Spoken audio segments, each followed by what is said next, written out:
Hey guys, welcome back to the pod. This week I'm speaking to Rosie Secker of Vox Yoga. About a year ago, Rosie started to post YouTube videos with short demonstrations of yoga routines that are tailored for singers. So we talk about some of the benefits of yoga for singers and some of the most common issues that arise in the studio. Tell me a little bit about yourself then. So tell me a little bit about your history and kind of how you got into what you're doing now. Yeah, thank you for having me. And I'm glad the videos helped. Yeah, it's a nice little warm-up, isn't it? So where to even start? So I'm primarily a singer and a musician. So I trained classically at music college and then musical theatre. Graduated, wasn't quite feeling the whole theatre performance career. Didn't really know what to do, and I just got one day a week teaching singing in a school in London. Absolutely loved it, and so I started studying more about like vocal pedagogy and just kind of learning more about the voice itself and how to work with different singers, which was just fascinating. And I thought, oh, actually, I think singing teaching is a really nice path for me to go down. That's really interesting. So why do you know why, or what do you think why do you think it didn't really like appeal to you too much about being a performer and that kind of side of things? Yeah, it's interesting because I do still perform now. Mm-hmm. I've kind of come back to it and I found what I like about performing now. But at the time, so I went to a conservatoire when I was 18, and I think I just was quite young and everyone was very kind of serious, and I loved the experience. I would go again and do another 4 years if I could, but everyone would kind of, not everyone, but majority of people would, go home and listen to opera, and I just wanted to go to gigs at the weekend and kind of, just enjoy myself as well. And I think I loved it, but I remember thinking when I graduated, I might come back to this later. I think I wasn't kind of fully immersed in the world of recitals where you have to wear a long gown and heels, and it just wasn't for me at the time. I had a very similar experience actually. When I left school, I went straight... Funny, don't worry. So I was saying that I actually had a similar experience. Straight out of school, I went into a conservatoire as well. I was studying classical music as well. And the way you described it was exactly how I felt as well. I just felt a bit out of place. I was the same. I wanted to go to gigs and kind of sing pop and rock music, and I just found it very, very serious. I just felt like it just wasn't for me at all, Even though I really enjoyed it, I actually enjoyed like studying classical singing, but I knew that it wasn't for me long term, so I didn't continue with it. Yeah, it's funny. Like, I hope things are changing now, because I've suddenly the last year or two really enjoying singing classical music, and I'm like, I'd love to get back into opera, but I'm now covered in tattoos. And I'm like, will they, have things changed enough? I'm going to just start a contemporary opera company or something. I think. Oh, that would be so cool. But there's so many like rock operas and stuff like that now, isn't there? And like even like musical theatre or rock stuff. And so yeah, the what's the word? The crossing of genres is happening a lot more now. So yeah, definitely. But yeah, like I said, I loved my experience there. It just kind of, I didn't want to just step out and say I'm going to start auditioning for operas, and I probably wasn't ready anyway at 22. But yes, I did my master's as well in musical theatre. Again, I kind of got into a really good drama school and did musical theatre. And I just left. I was like, I don't want to do 8 shows a week. Like, I wanted to be more unique, kind of individual. We had to, you weren't allowed to wear makeup. We had to wear black head to toe every single day. Yeah. And I understand why, because it was stripping you down to be like a blank canvas, but that's never been what I've been about at all. And it was quite a lot of, people would tap dance in the common room, and I was trying to write my master's dissertation, and people were like seeing who could belt higher. Right, okay. It wasn't for me at the time. Yeah. And I mean, I teach at a drama school now, and it's not like that at all. It's, again, it was my experience. I just thought, it's not for me going into the West End, and there weren't really many other options. It was kind of like you're training to go into the West End if you're doing musical theatre course at a drama school. And I was like, well, I don't want to do 8 shows a week for a whole year with the same people. It's a lot. It's a very demanding lifestyle, you know. So, and I think like we leave school and we go, we know we want to do something to do with music, but we don't know what, so we just go do like a music degree. We don't realize even what the all the options of career paths you could take within that. So sometimes there's a lot of circling around that goes on within the artistic community, you know. We eventually get to what we want, and we realize then that we can kind of pull things from other experiences that we had, which is cool. Like, yeah, very cool. And, you know, I think things are much more open to people just exploring more creative works now as well. I know it has been going on for ages, you know, Fringe and, you know, things like that. But I think it's kind of more a widely known option that creating your own work is a really positive thing as a performer. And not just having to do what other people want, really. Yeah, they're two very different things, aren't they? Yes, yeah. So when did you go and study like the voice science and the anatomy and that? Where did you study that? Yeah, well, I mean, I'd like to ultimately I'm still doing courses at the moment. So I first of all did the Estill training, which was probably about 3-4 years after I graduated. So when I got started doing teaching, and, you know, there's so many videos of looking inside, looking at the vocal folds, different figures of how the voice works, and things. And then since then, I mean, vocal pedagogy is developing all the time. There's been things in Estill in the last 5 years that they're like, oh, actually, that's not right. We've got new science that's like that. So I've kind of just been doing loads of courses, loads of reading, and then, I mean, I'm fast forwarding, but then my yoga teacher training was like 100 hours of anatomy in the body as well. So it's kind of all linked together, really. So you probably started yoga because you just wanted to do something for your own mental health and fitness and all the rest. But when did you see the link between the two and how that could kind of work out for you? And yeah, so it was actually probably about 5 years after I'd been teaching, and I'd been living in London, crazy life. So I moved down to Brighton by the seaside. Oh, lovely. Hoping for a more chilled out life. I have an uncle who lives there.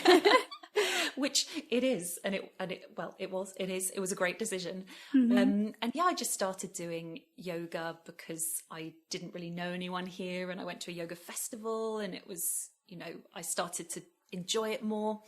When I found the benefits of it and started to connect it with a voice was actually, I started a full-time teaching job, which I'd never done before. I'd always been self-employed, and I just wanted something stable for a little bit. And it was within the county, going into different schools and running these huge, large-scale workshops. So I'd have like 300 8-year-olds for 2 hours that I was just having to, you know, do part singing stuff, and great fun, but it was just so full on. And I'd be here on one day, then I'd drive over lunch somewhere else. It was just like manic. I'd work 6 days a week, and then I'd still be trying to perform. I'd do a gig on a Friday night, get home at 1 a.m. and then be up to run my choir on a Saturday morning. You know, I was so stressed, and I was driving. I was like this, my shoulders hunched all the time. Like, and when I did come to sing for myself, I just have this really kind of, oh no, my voice is tired from teaching. I don't want to sing. I feel, you know, tense. And so it was just, I'm not in that job anymore. But yeah, at that time was actually when what I made time for in the evening was going to yoga. And I just would walk home, only a 5-minute walk along the seafront, and I'd just feel so different. And sometimes I'd get the urge when I was doing yoga to like sing. Obviously I was in a big class, so I didn't, but I just kept getting this urge. And then I'd notice like the next day, if I was driving, how I'd feel really different physically. And also, you know, my focus, like you said, well-being would just, I'd feel so different as well. And then someone at that job, just a piano teacher, mentioned a book called Yoga for Singers. Right. And I bought it, and I just got fascinated, and then I'd just find myself in yoga, like getting distracted because I'd be thinking, oh, this would be really good to do that with singing and stuff. Oh, wow. But and then I went from there. I did my yoga teacher training and then started to just delve into it a bit more. And did you kind of craft your approach to teaching kind of through yoga? Yes, that's a difficult question. It depends on the circumstance, the student, or whatever it is, really. Yeah, so what does a lesson look like with you? So obviously you have your business, Vox Yoga, but is every singing lesson is there yoga incorporated in every singing lesson, or do you kind of go from lesson to lesson and see what the person needs? Yeah, that's a really, really good question. So some of my students are purely singing students. Like I said, I'm primarily a singing teacher where I started. So some won't, will just come for singing lessons, and then, I'll know something movement wise will help them. Might not be full on yoga, but, we'll incorporate bits in and they won't even realize what's going on. Whereas other students will see, oh, actually, I've tried a bit of yoga. I found that's really useful for me. I've seen you do yoga and singing, so I'd like to have lessons. Explore that kind of. Explore, yeah. I do use the word explore more than anything because it's so unique. So with the individual lessons, it's really down to what that student needs, really. Yeah. So you've got like an extra tool that some people don't have, which is great. Yeah, I think so. And it's not like, okay, let's do a 20-minute yoga flow and sing all the way through it. It's more, okay, we're doing this exercise, struggling with something, let's try this posture, or, a 5-minute bit of connecting to the breath and movement. Right. And so, what are the benefits of yoga for singers, and what kind of issues can yoga help to fix? Yeah, I think there's so many. I'm like, where do I start? I suppose it's kind of breaking it down into a few things like physical, and then mental, the mind, putting the breath into that as well. But overall, that kind of connection to the voice and just interlinking it. Someone might say, I can't get into my breath. I need to explore that. Someone physically will think, oh, I know I'm holding tension here. Or they don't know, they're having something wrong that they're not quite feeling good about in their voice. And we say, let's check in physically and see what we could do to help, possibly strengthening something or releasing something. Or someone might need to find a bit more focus and need that sense of calm if they're a bit anxious, suffering from performance anxiety. How strong is the link between your body and the sound that is produced? Like, how interconnected are those things? I mean, I think if you're truly wanting to understand the mechanics of the voice, you can't just think about your vocal cords. I mean, when I trained, I did a tiny bit of Alexander technique, but it was a module you had to choose to take. And we didn't really talk about it too much. It was like, you stand up, you learn how to breathe, and that's it. But I also used to sing like very stuck. So it's just, it's the whole system. Your breath in your body, exploring what breath requirements the music you're singing needs, how to control that breath. We use that word support, like what does that even mean?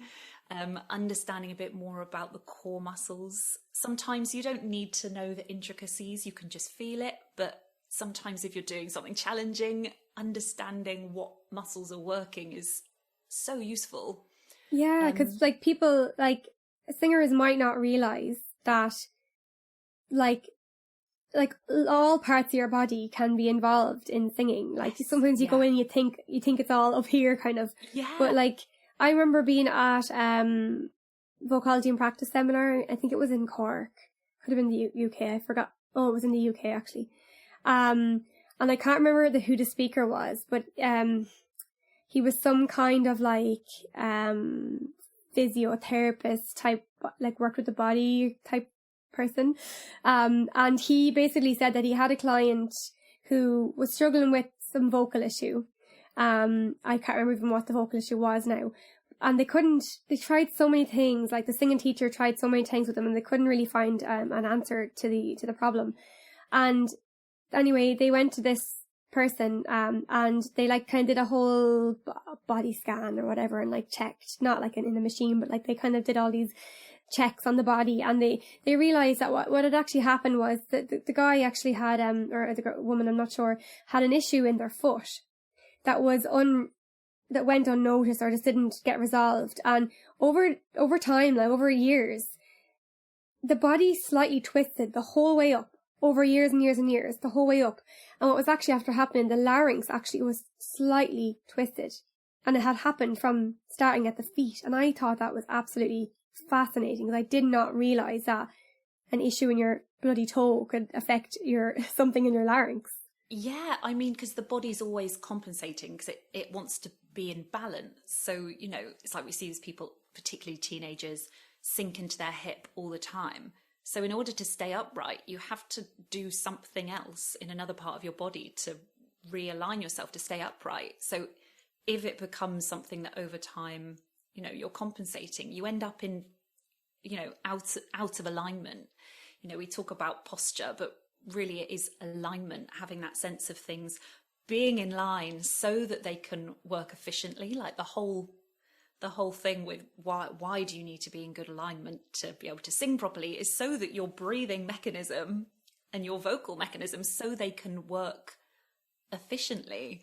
I mean, there's so many things about fascia in the body as well at the moment, which is like that kind of cling filmy, super thin stuff that covers everything, that people are saying, well, you know, everything really truly is connected. But it's so true. You know, I once, when I had like a really tense ankle from driving, I was really gripping my jaw. It's just little things like that. You often find that the body responds in certain ways, and that tension often will just go elsewhere. Do you know, just when you're saying about the jaw, I actually have noticed since like all the restrictions and having to wear masks and everything, I actually have a lot of, I hold my jaw very tense, and a lot, especially if I'm going down the stairs, I tend to like I tend to pull my jaw backwards a little bit, because I feel like it's in like the mask, I can't see the stairs and then going down properly. So I'm constantly like kind of almost like moving the mask a little bit just to help my sight. And I realised that I'm probably tense because of that, you know. So like lifestyle, like even like sitting at a desk all day, or like, you know, I don't know, driving a lorry, and like sometimes your day job and things that happen during the day can cause you to have tension that you might not be fully aware of, which can then affect your voice. Oh yeah, definitely. Like I found through lockdown, I think it was the start of this year, we did 10 weeks on Zoom or something, and my flat was freezing. If I'm doing more yoga based things, I'll always stand up to teach, but this was like majority college teaching, and I was sitting down for most of it, and I could feel my pelvis was so much more tilted forward than it would usually be if I was being more active. And I'm still doing yoga, but just sitting down so much more, because if your hip flexors are constantly, you know, being shortened, it will pull your pelvis in a different way. And then I'd feel myself just stood up in the kitchen, and I would be completely like really tilted pelvis. And then I'd kind of try and adjust myself or something. I'd be like, oh wow, I'm really out of whack. And my voice was so tired at the time. Like I just was trying so hard to maintain a good routine, but I was just feeling like not great in myself, just because it was winter. We were inside all day, and yeah, it did have a knock-on effect, definitely. But I was lucky that I could be aware of it And so I started doing loads of hip openers. I'd do like pigeon pose in yoga every night, and I'd just be so conscious about trying to move more because it just crept up on me. Is there a certain issue that tends to be a common one that arises with students that you've seen? Because sometimes there's a particular thing that just keeps coming up. 100% is gripping the abdominals all the time.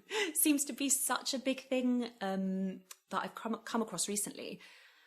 And I think it's also people overthinking the breathing system as well.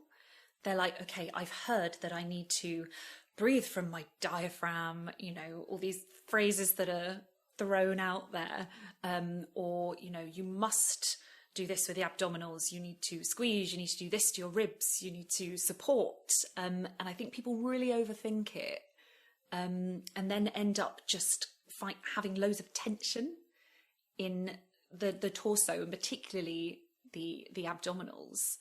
Yeah, I find students can be a little bit obsessed with like the breathing thing, because I don't know, it's for some reason it's just one of those things that that's come up since you were a child, and you always think that's like, obviously breath is important, but it's sometimes I find when a student might come to me and I'm like, is there any particular issue or challenge that you're having at the minute, and they'll say, oh yeah, my breathing's really really out of whack, and like they might not even exactly know what that means, sometimes.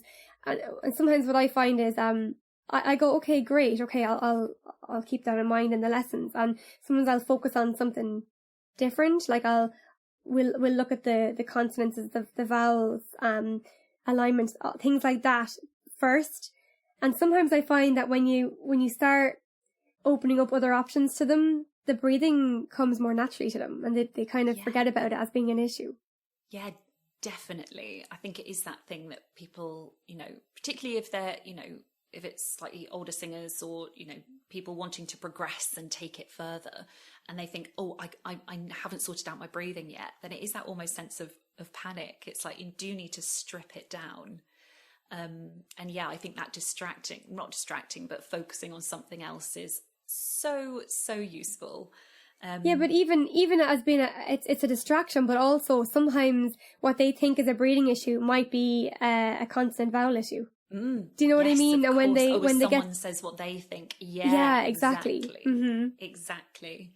I teach a lot of dancers as well from teaching at the Musical Theatre College, so they're always like really everything's pulled in and tightened for dancing, so they find it quite hard to kind of explore different types of breath.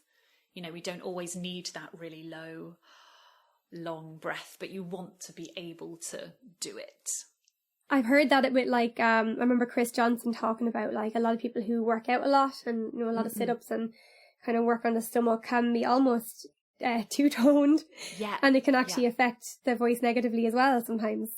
100%, yeah, because that was one thing I remember learning in my yoga teacher training, was that people that have a six-pack, I'm not saying they don't have a strong core as well, but the muscles on the front, rectus abdominis, they're like the superficial ones. Right. But actually it's the inner core that as singers, we need to be able to, access and have flexibility. So yes, be able to strengthen it and engage it, but also to release it as well. So if you're doing core work as a singer, it's much better to target the inner muscles of the core instead.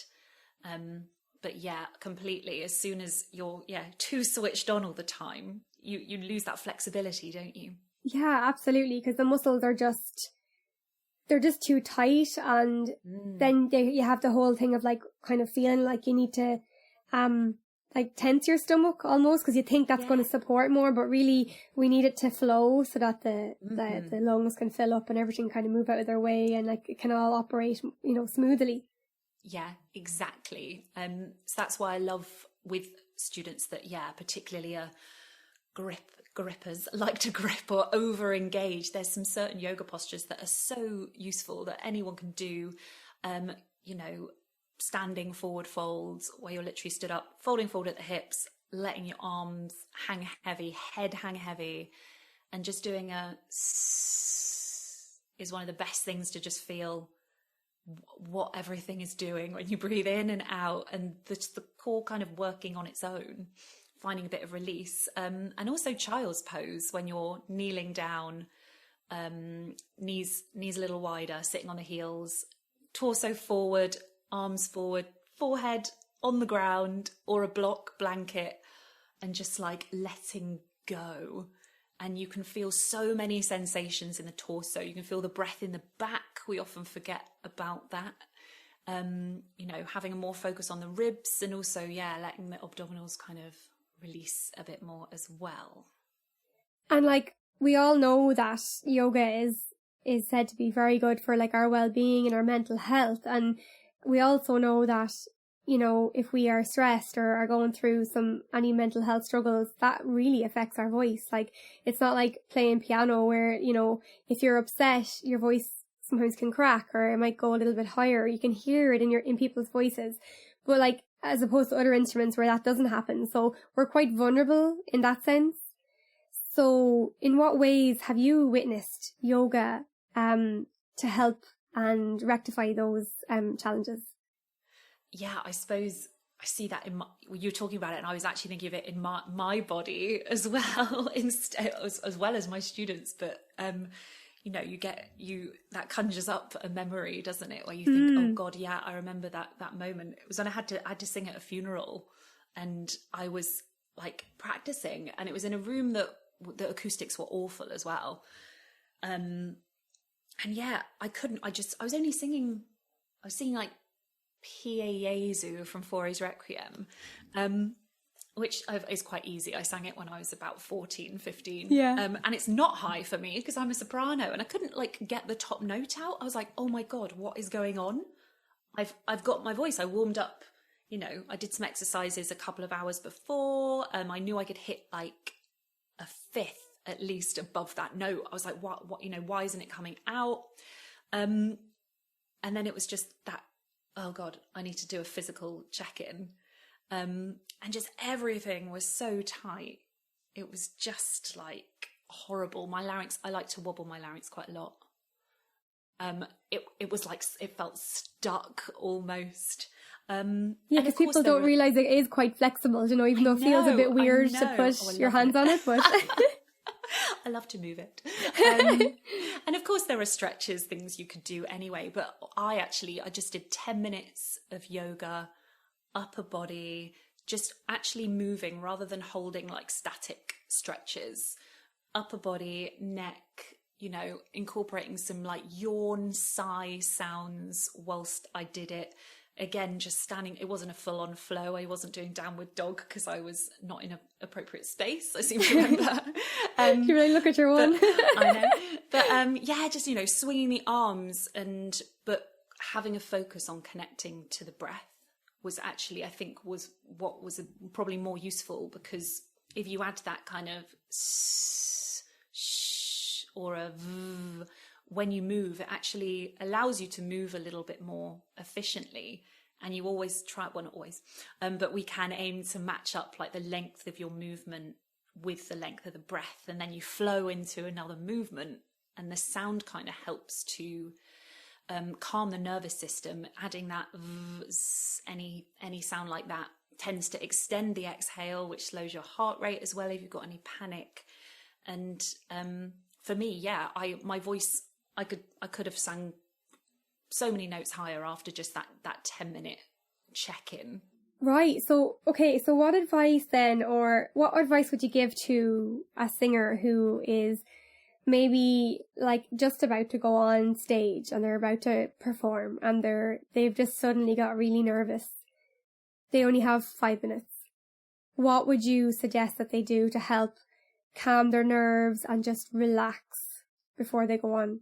Yeah, 100% is the breath, because the heart rate tends to quicken, and it's that different parts of our nervous system. If we're anxious, nervous, it's that fight or flight kicks in, and we need to activate the different side of our nervous system. Our parasympathetic nervous system, like our vagus nerve. I know people are talking about that a lot. Love it. It's fascinating. Yeah. So, connecting to the breath. There's a few things you could do. Even just some people don't want to shut their eyes because you want to stay present in the moment a little bit if you're about to go on. But again, it's different for everyone depending what they need. But there's a few things like a bee breath in yoga, which is just humming and feeling the resonance in the face. You can even put your fingers like just to cover your ears so that you feel the resonance a bit more, is really useful.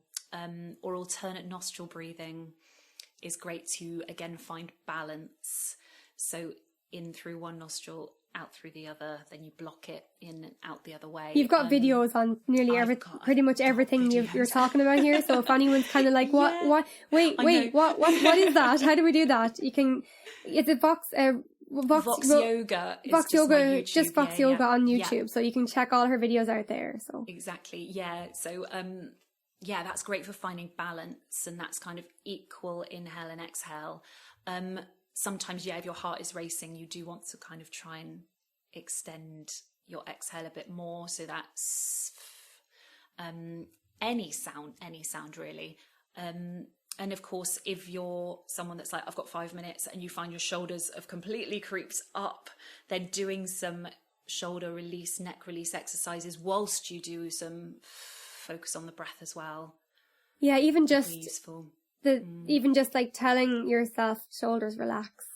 Oh gosh, 100%. A conscious thing, like soften the jaw as well. I'm someone that I just realised my jaw, I'm just gripping. Mm-hmm. Yeah. So, but with, it's funny, I've actually just recorded a yoga for performance anxiety for my YouTube channel, which is coming out excellent. in a few weeks. Yes. But when I was putting it together, it's kind of that thing of, if you know that you might suffer from performance anxiety, or you might get nervous, it's starting to bring in some of those techniques like the week before. Yeah. Doing some calming stretches, some yoga postures that, are shown to alleviate anxiety, and just get, connecting to that flow of the breath will just help to understand what it feels like to calm the nervous system while you're also stretching out your body as well. So exploring that release. One of my favorite stretches, like my kind of go-to stretches are every day, would be like neck rolls, kind of side to side, all that, shoulder rolls. But I love this one. I love, the one where you breathe up and then you reach over and you breathe out. I love the feeling of the release in the rib cage up along the side of your torso. It just makes me feel alive and more connected with my body. Yeah. Do you know? I just love that stretch.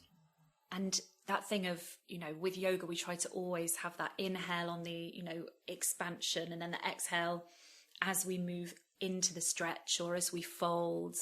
So I think you get more of that kind of connection and that stretch as well. But opening, exploring the muscles between the ribs is just so useful as well. I love side stretches in yoga, are obviously a big go-to for me, and for singers as well. Yeah, really, really useful to explore. And so like singing is very much a holistic activity, and the more aware we can make ourselves of all of the aspects will actually help us sing more efficiently. Do you know, it will help us use our instrument in a better way. Do you know, like having the connection to the body, the breath, the stretching, and then the likes of mindfulness as well, which stretching in yoga is kind of mindfulness too. Yeah, I think if you're, when you are moving, you tend to get into that moment. Like they often call it moving meditation. Certain forms of yoga, not necessarily power yoga, but finding a yoga that works for you. Yes, exactly. Very good.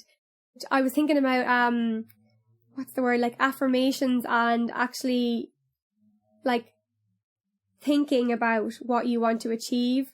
So like when you're doing the breath on your side stage and you're waiting to go on, that you're saying, I am a great performer, I'm going to sing really well. Those things as well, and connecting that in with the rest, in with the movement and the breathing.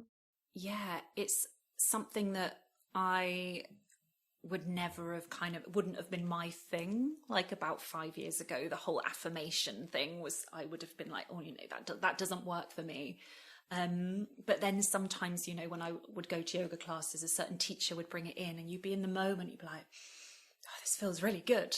And so, if that works for you, it can be so powerful, just having a strong, bold statement. Or just, I often use just one word, calm or energy, depending how I'm feeling.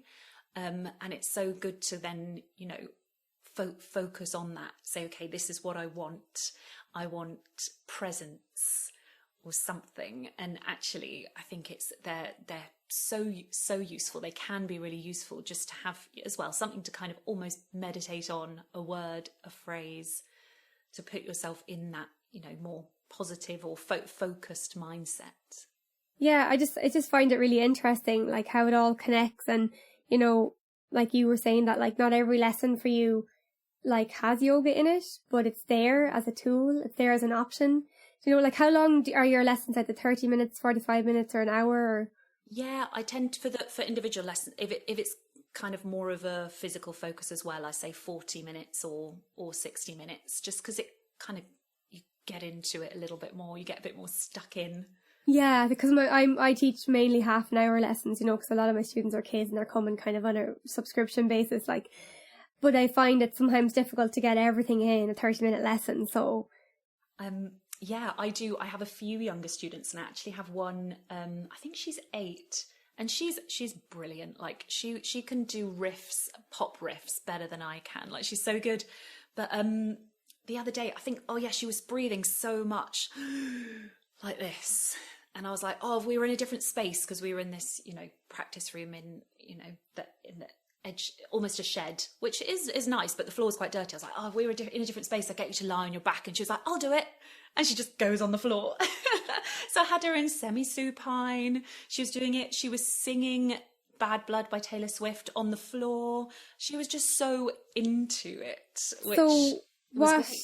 Why did you have her on the floor then? What were you trying to achieve there? Yeah, again, because her breathing was very shallow. Her shoulders were really, she was thinking, I must, it's younger children, don't they? They take a big breath, they go, and it's all very shallow. Of course, they have different requirements of, adults and things, but she was just getting like ramped up that she needed this super energetic breath. So it was just, calm it down. If you're lying on your back, your shoulders physically can't really go up to your ears like that. So we just, slowed things down. Feet flat on the floor, knees bent, just so that your pelvis is all happy. And then, just putting your hands on the belly, on your ribs, on the chest, just to become aware of the sensations. So we slowed it down. We did it like phrase by phrase, just to take that kind of gaspiness out of it. And then, it is a fun song. It is an upbeat song. Of course, you want to get into that kind of breathing quicker, but she was just over engaging everything because she was just too excited. And she loved this. She loved this different approach. And then 2 weeks later, she was like killing it. It was so good. Would you have like kind of a go-to yoga activity that would help with reducing that kind of push or too tense in the stomach? Say if somebody was trying to do, I don't know, like staccato notes or something like that, they might be pushing too much from their stomach. Is there any kind of yoga pose that you would help kind of them to free that up? Yeah, again, I almost think it's like awareness of the whole system, because actually I use tabletop hands and knees, just on hands and knees, for people to really feel like you really feel your pelvic floor and the core muscles. And it's great to do actually like staccato work in that posture. But actually, it's also really good to feel that sense of, release, switching off, but then understanding that those muscles do need to switch, or they naturally will be switching on if you're singing or making a sound on the exhale. You're not trying to do anything. You just feel what is naturally happening. And then you understand that actually all those muscles are working without you trying to do it at all, because in that posture, it just opens up, you know, different sensations. For most people, sometimes someone will say, I don't feel it, or it doesn't work. Yeah. But I find that one is actually it just opens up different sensations for quite a lot of people. It can be like a communication thing sometimes as well, about like understanding when a student tells you, like explains something to you that they're finding difficult, or and they're like, you don't quite get what they mean, and they don't quite get what you mean. So there's like there's like that transition of kind of getting to know, and like trial and error really, until you go, oh, that's what they meant. Now I get it, or vice versa. Yeah, and it's that thing with singing particularly, you can never know what someone else feels in their body. And, you know, someone might describe something and you're like, oh yeah, I know that, because you think it's the same in your voice, but actually it's completely different. And they're feeling something different, and actually you might need to address a different area to what you might in your voice as well. So it is a bit of kind of trying that. Did that work? Do you feel that? Okay, no. Or yes, let's, you know, try something else. Yeah, it's kind of like we can't make any assumptions, because they might think that they get it, or you might think that they get it, and then you realize that they don't get it. And I think it's just a lot of trial and error, trying to figure out how they describe things, how they experience this feeling, you know, and even getting them to like journal, like take a journal, like write down like what they did to achieve that the last time they did it, or what they did and it didn't happen. You know, like even like having a log of like what your practice basically. Yeah. You can look back and go, oh yeah, now I see a pattern here. Yeah. And it's all awareness. Like I use that word in group classes when it's kind of trying lots of different things or techniques, and you can't be working one-on-one with someone. It's like, okay, just be aware. Does this feel good in your body? What sensations are you feeling? So that people can say, oh, that bit of the class worked really well. I can come back and explore that technique further. But for every singer, when you're practicing and something feels good, like, okay, what was I doing? What did that feel like? Even if you don't know technically, oh, my larynx position was like this. My breath was really, even if you don't understand technically, what did you feel? What did it feel like? So you can try and recreate it again. So, for like someone who has maybe never done yoga before, or maybe, isn't a regular yogi, would you suggest kind of the top 3 exercises that you would suggest that they try to incorporate in like a daily routine, or at least regularly? Yeah, I mean, again, where to start, because there's so many things. But one thing I'd say actually is just, find a 10-minute beginner yoga on YouTube, mine or someone else's, whatever, and just do yoga and then sing afterwards, and just see if it feels any different, if the body feels more free after doing a bit of movement. And often yoga, just a simple flow will just engage all the bits of the body that you want to stretch out, certain things, as long as it's, for beginners, if you're just starting. And often, you'll just think, oh yeah, I feel like I've moved the body a bit. And then your voice just frees up naturally. Yeah. So I kind of say that as a go-to. I was going to say it's kind of like trial and error for that person, because if they so your tip would really be to do 10 minutes every day and like figure out what works, because you might find some stretches are more effective than others, and then that can become your routine over time. Yeah, exactly. But also know that you might put a 10-minute yoga YouTube on and not enjoy it. Like I would never force anyone to, to be like, no, stick with this, you will love it. Because again, it's different for everyone. If you don't like the appeal of that, just try some kind of, upper body stuff is really useful in singing. Or when you're doing your exercise, if you do singing exercises, or you're just singing a song, adding in a bit of movement, adding that side stretch, neck stretches, always shoulder release, of course, everything's so connected in the upper body. And then if you are someone that has done a little bit of yoga or any yoga, but you're a singer as well and you hadn't thought about connecting them, starting, like I said, add a bit of sound onto your exhale in certain postures. and you might feel sensations a little bit differently. Yeah, because like when we perform, we don't stand still unless we're maybe doing a ballad or, you know, something where we're at a mic stationary, and then that's kind of more of a stylistic thing. But like, it's kind of sometimes when we're in a lesson, we're standing still and we're kind of a bit stiff, and, you know, so it's kind of important to like use the room, like walk around the room and like actually even like have a pretend microphone or something, like, or pretend if you don't have an actual microphone, you know, and actually kind of try and like recreate like a scenario that's closer to what we would actually be doing on stage. Because when you're on stage and you have things like adrenaline and nerves and the live band and, you know, the different little things that can change in the moment, and all those things can affect how your voice will come out, you know. Yeah, and that's as well one other thing. Again, this is if you have done yoga for a bit, but if you sing whilst you're doing certain flows or bits of yoga, it makes your voice have to adapt to your body doing something completely different. So it's like throwing you into a different situation, and then your voice has to respond in a different way. So that's quite a useful thing to try as well. And I mean, I often find that my voice sounds much better when I'm doing yoga.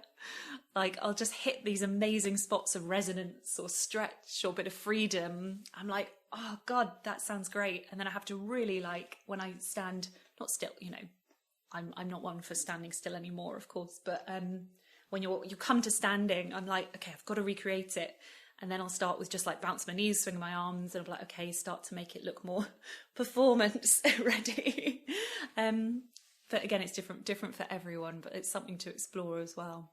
I was just thinking there about like the way I was saying that, and you were saying that when we move, sometimes our voice can, like when we're on a live performance, our voice can do something a bit different to how we maybe practice it while we're standing in a room. Yeah. But it made me think of like, I wonder how useful movement could be actually to improve your improvisational skills and to get you out of a stuck place if you're actually like stylistically in a song.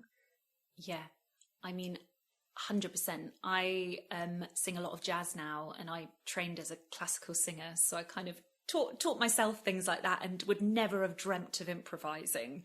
And now I love it. And actually, I find that when I'm kind of doing, instead of saying I'm going to do my vocal warm-ups with a piano, I'll kind of just move, maybe yoga, maybe just movement, and I'll start doing patterns that I'm used to, and then I'll just find that I'm just improvising stuff and it feels great. And yeah, again, it takes time to get there, because I used to be the most rigid classical singer you've ever seen and would never have dreamt that I'd do this stuff 10 years ago. It's a big change.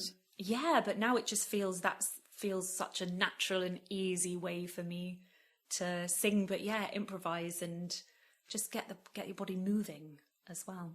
Yeah, because just like how movement can free the voice. Like, I'm just thinking of there was another exercise actually that I learned from Chris Johnson. I think they called it like hands up or something like that. And they put it on their blog. But it's like, you know, someone is like singing a high note, whether it's a scale or in a melody, and when you get to the high note, you raise your arms straight up like that in front of you, and you can dip your knees a little bit as well, like as you're happening. And I have found that is so effective for singers. Like, it almost helps everyone. Like, it really helps free people up in those higher notes. 100%, yeah, because often people tend to almost like stand on their tiptoes when they're going for the high notes. And it's having that strength, you know, engaging certain muscles, having that more sense of grounding as well. I feel like any of Chris Johnson's movement tips are going to be fantastic. He's a very informed guy. Well. Yeah. So yeah, if anyone doesn't know who Chris Johnson is, check him out. He's great. He's full of information. Very knowledgeable boy. 100%. So where would you direct people to, like, maybe if they want to like learn more, maybe like even singing teachers or singers who want to learn more about like the connection between like movement and the voice? Is there any kind of resources apart from your YouTube channel but like books or blogs or kind of more scientific-y stuff that like about the vagus nerve, even things like that. Yeah. It's bizarre you say that, because I feel like Chris Johnson's doing a workshop like movement and the voice, and it's around about now. It might we'll probably missed it, but look out, because that looked quite interesting. But I mean, there's I've got so many books. My main ones, again, it's not just yoga, but I like Yoga for Singers, Linda Lister, Vocal Yoga by Heather Lyle, but that's a little bit more aimed at classical singers. Okay. I've also got one, I've forgotten who it's by. It's called Cross Training in the Voice Studio. Oh, I think I've seen that one. I can't remember who it's by either, but I've got it. Oh, is that it? Yeah, grab it. Oh no, wait. Oh no, it's not Cross Training in the Voice Studio. That's one that I've just downloaded, Cross Training in the Voice Studio, because I'm going to read it. Complete Vocal Fitness, this one. I could picture the cover. Yes. So, and that's less yoga and it's more kind of exercises, but thinking, you know, how we can engage, relax certain things. It's like a Viking on the front of it, is it? Yes, it is that one. I know. Cool Claudia cover. Friedlander. There we go.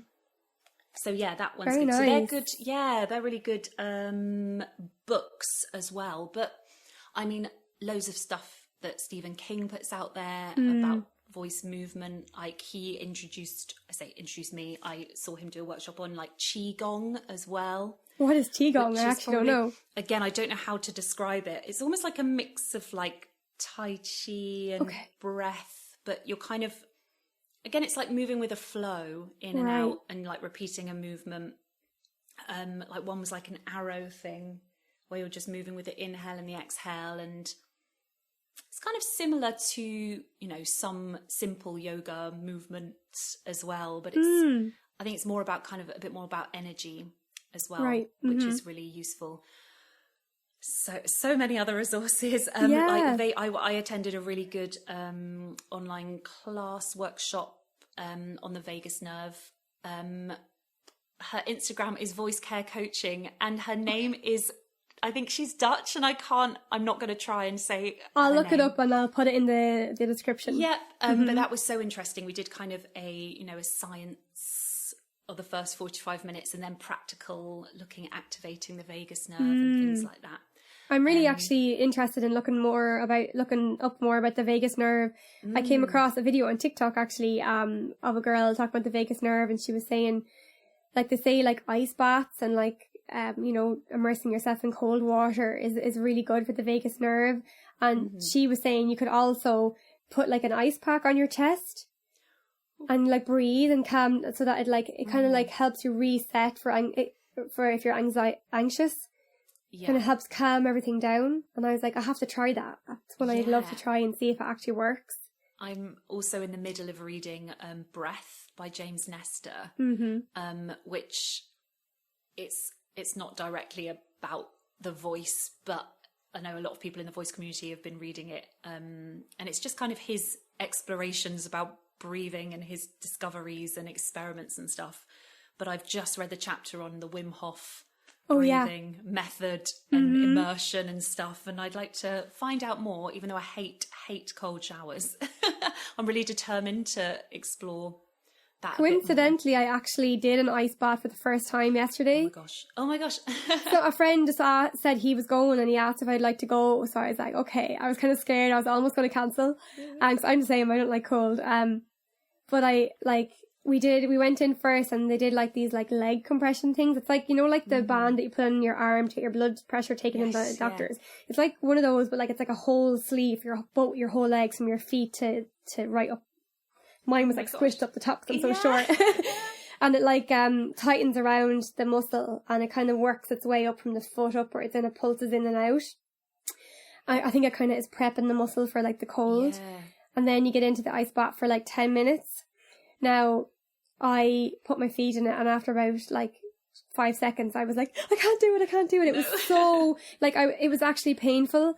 So like my friend, fair play to him, he stayed in it for the whole 10 minutes. I didn't. Now, I had to wean myself into it. So I dipped my legs in for like a few seconds, and then I took them out until it stopped paining. Then I put them back in again, and I kept doing that. I'd say I probably only did maybe 3 or 4 minutes max, altogether. But I was like really happy with myself by the end of it. I was up to like my rib cage. I was like, yes, I'm doing it. And I've done it for more than like 10 seconds. Yes. Yeah. But yeah, I'm definitely like looking forward to like continuing it and seeing if it has like any like long-term effects. Yeah, and I think the Wim Hof breathing method as well is actually quite similar to like breath of fire in yoga. Like getting, you know, the inhale exhale going really, really quickly. That's what I did actually. That's what actually I started doing it like without like consciously doing it. I was like doing that because I was so in pain, and then it actually calmed me down, and it like took my thoughts away from the pain, and it helped me stay in it longer. So that's because we were talking about Wim Hof. That's what made me think about it. But yeah, it's so interesting. Like, yeah, it's something I can't comment. I don't know anything about it yet, but I'm just intrigued to find out more. Yeah. And so if people want to reach out to you or like work with you, or where would you like to direct them? Yeah, of course. I'm probably the most active on Instagram, so you can find me Vox Yoga with Rosie, Vox Yoga on YouTube, and my website voxyoga.co.uk. Excellent. And have you anything coming up soon, any workshops or anything that you want to tell people about? Or yeah, I will be running a class because I tend to do one Sunday morning class a month. So my next one's going to be the 19th of September. Okay. And of course, if you miss this one or whenever this goes out, then hopefully I'll keep them up one Sunday a month, which the one I'm going to do in September is going to be kind of a bit of everything, 75-minute practice, body, breath, mind, voice, just to explore, starting to connect everything together.